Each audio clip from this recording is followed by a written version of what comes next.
Hey y'all, welcome back to our channel. I'm Katrina. I'm Charles. And this is KMC TV.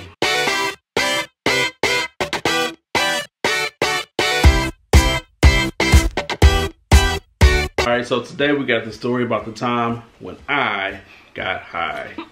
Stay tuned. Okay. Alright y'all, so this story time is going to be another funny. The last story time we did was about Charles getting drunk. This time it's about him getting high. However, this ended up with him in the ER.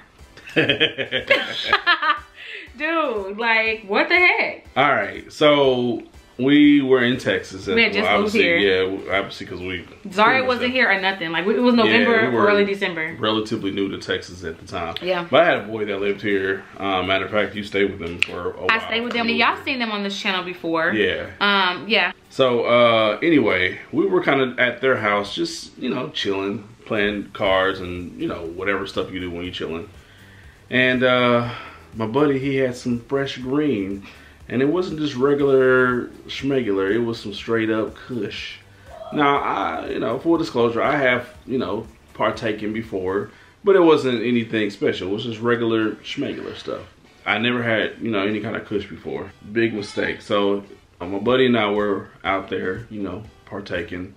It was just him and I, we were going back and forth. We smoked the whole thing. All I can remember and recall is he had left to go to the store briefly, and Charles kept going. They had this loft apartment, and Charles just kept walking around. Like, he kept walking around, and he kept going up and down the stairs. And he would just go up, turn around, come right back down. Go up, turn around, come right back down. And then he was like, I can't find the keys. Like, he was tripping. And then all of a sudden, he had to leave and go to the store. So she left to go to the store. She was gone for maybe 10 minutes. By the time when he came back, Charles was sitting on the couch, and he was like, I gotta go to the hospital. I can't do this. Oh, my heart breathing. Something going wrong with my heart. Like, he was just like all over the place. Now let me tell you what happened before you kind of got to that part.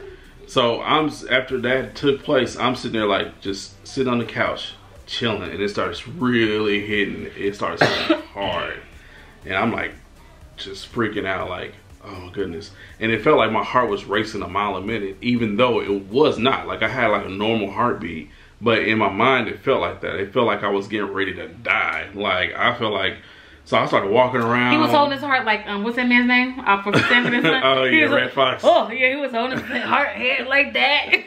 So I started walking around because I was like trying to shake it off. I'm like, all right, let me just walk around a little bit. And the crazy thing is, I remember walking up the stairs, but I don't remember how I got there. Like, I don't remember actually walking up the stairs.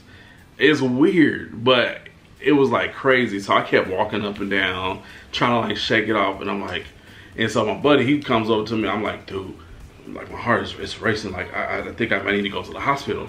And so he checks my pulse. He's like, dude, your heart is normal. Like, it's not even beating fast. Like, what are you talking about? I was like, no, man. No, it's beating. Yeah, you said it just like that too. And I was panicking too. I was panicking. I was like, I think I need to go to the ER. And I think I told her, I was like, babe, just take me to the ER. He did. Just take me and to so the I'm ER. thinking, I'm about to take this dude to the ER and they gonna know he high. Like, what the heck? So here I am, new to Texas. I don't know what the hospital is. So I put him in the car. We roll out and he's like, what happened? I was gone for 15 minutes. What's going on? I'm like, girl, I'm taking him to the ER. Don't worry, we'll be back. Like, we coming right back. Don't worry about it. I remember driving him to the ER, had to put it in the GPS because we didn't know where we were going at this point in time. Get to the ER, and I sat in that car with that man for like 30 minutes because I was like, are you sure you want to go in here? You don't want to just sit in the car, let this wear off. So I made him sit there for like 30 minutes, and he was like, no, it ain't going nowhere. I got to go. I got to go. You remember that? Yeah, I remember. So we go in there. You know how they check you in the ER. They check your blood pressure and, you know, your vitals, whatever you want to call it. I don't know what you call it. They knew he was high. And so they knew it. So it was like a long wait too, I think. And so we were sitting there waiting. It didn't take that long to get my vitals and stuff, but in order to go back to see a doctor, it took to get it admitted into an ER room, it took a long time. That's not what was happening though. So that's not what was happening. What was happening is the lady was looking out for Charles because she knew that this man was high as a kite. His eyes were bloodshot red. He probably reeked of marijuana. This is probably not the first time some idiot that came into the hospital thinking he dying because he smoked some dang on weed. Oh man. She was like not taking him serious, and then she was checking his vitals, and she was like, did you eat anything? Did you got any his medical history? Did you smoke anything? So she told you to go to, no, I said, Charles, they're not gonna call you back because people were coming in after him and going back before him. And I'm like, they know this dude is high. This is embarrassing. I was so embarrassed. I'm like, this is strike number 2. now you got to strike against you for being drunk in my mama's house. And now I'm in the ER with this fool, bloodshot, red eyeballs, and he had the nerve to sit. He was sitting there like he was really ready to go see this doctor. like I'm next. I know I'm next.